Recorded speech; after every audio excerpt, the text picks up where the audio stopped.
No, no, no, no.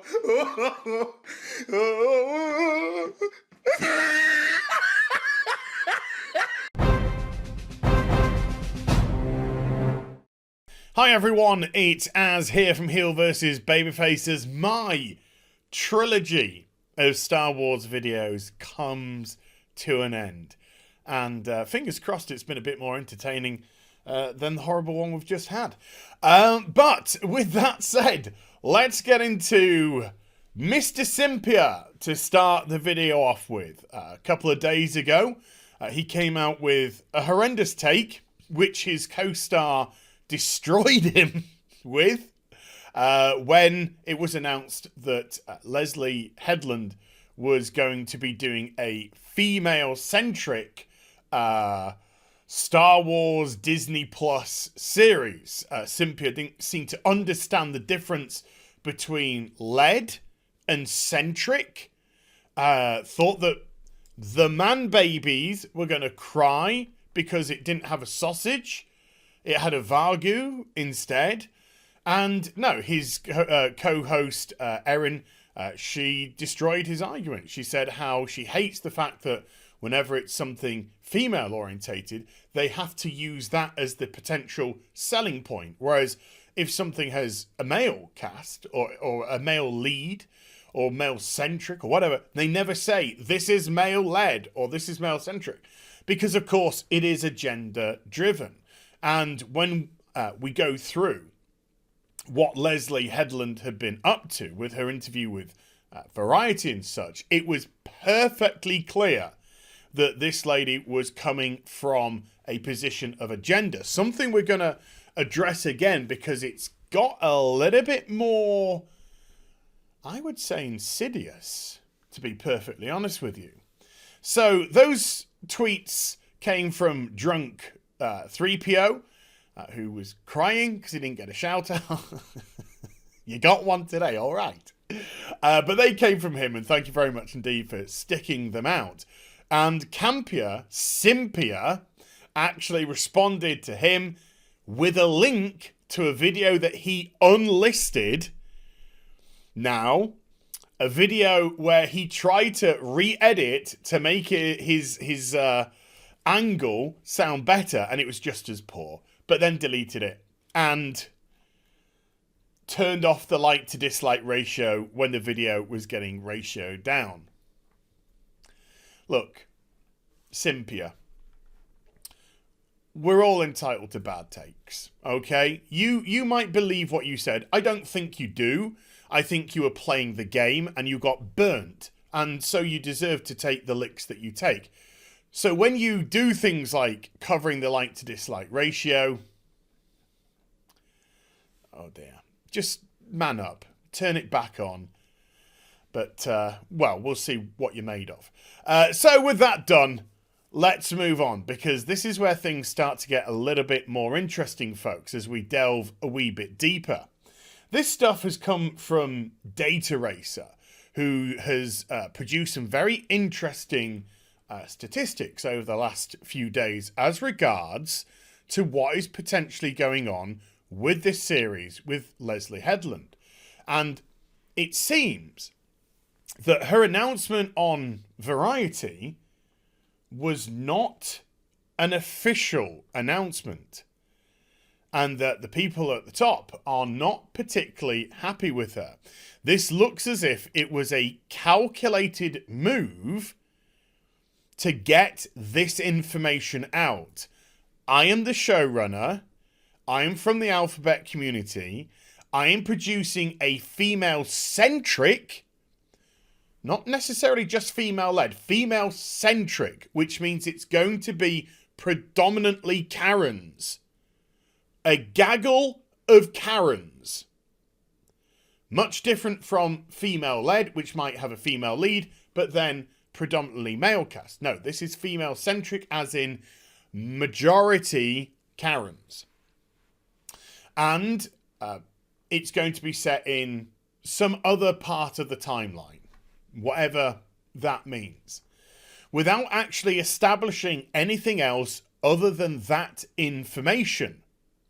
So The theory currently, this comes from various sources. I've seen Midnight Edge talk about it. I've seen Clownfish TV talk about it. Maybe even Yellow Flash. If I'm bottling you in there and you didn't do it, I do apologise. Saying the people on high are not happy because she's playing the game. When this information is out, it's going to be very difficult for the studio now to turn around and go, no. Because she's played all of the diversity cards. Female, alphabet community, the show that she wants to do, female-centric, and may or may not have the support of Kathleen Kennedy in the process for doing so. So if you were to say, no, this is not happening, and we are going to be reviewing this process, then it's going to look bad because it's going to look as if she's being picked on, as if the communities are being discriminated against. It's all very insidious, but it gets worse. I'm going to jump now to this tweet here. Now, this shows, if I scooch this up, that the day, this is the 20, if I just get rid of myself so you can see, this is the 22nd of April of this year. You can see that 246 of Leslie's tweets were deleted, scrubbed off of Twitter. If I jump back to the Variety article, let's just look. Oh, it also happens to be the exact same day that her Variety article came out. Coincidence? Of course it isn't. If we jump to here, we can see some of the tweets that have been deleted. Not the actual wording of them because they're gone, but we can see the responses to them. And the responses give very clear indications of what those tweets actually entailed. So, for instance, an overwhelming surplus of dignity. Probably wouldn't be happy unless all brackets white men were dead, to be honest. So that is leading to the fact that this was, again, a negative against white male. Plural. Molly Lambert down below. We have another one. This is a blue check mark. And she also goes in to say, early Hollywood was all parties and the studio system was its own nightmare. But yeah, I don't trust any scene whose stars are all white dudes, especially New Hollywood. Seemingly agreeing with a tweet that said, I do not trust white male Hollywood. We have, again, somebody here sticking in the, the funny language. I'm not a racist, but white people are bad. Again, indicating that her tweet above was anti-white male. Well, anti-white at the very least, but if you look next to it, you have another one, white dudes. She seems to have a serious issue against white males. And these seem to be the tweets which have been scrubbed from her account. Bounding into comics, they also have these tweets in, but there's something else as well. You can see two clear indications of when tweets have been scrubbed from her Twitter. This isn't something new. Ms. Marvel's creator, not creator, but Ms. Marvel's showrunner or writer, she scrubbed a load of her tweets as well after putting a lot of victimhood tweets out there against anyone from the government, British government. But where things I think get really, really interesting, if you think about it, is this set of tweets here, which Bounding into Comics places up in their article. And their article is this one. Rumoured Star Wars showrunner Leslye Headland calls white women at the top the silent killer. That's by John F. Trent. And that was put out a couple of days ago. But if we go through this, this is Leslye having a spat about a Broadway producer who wrote a play about Harvey Weinstein.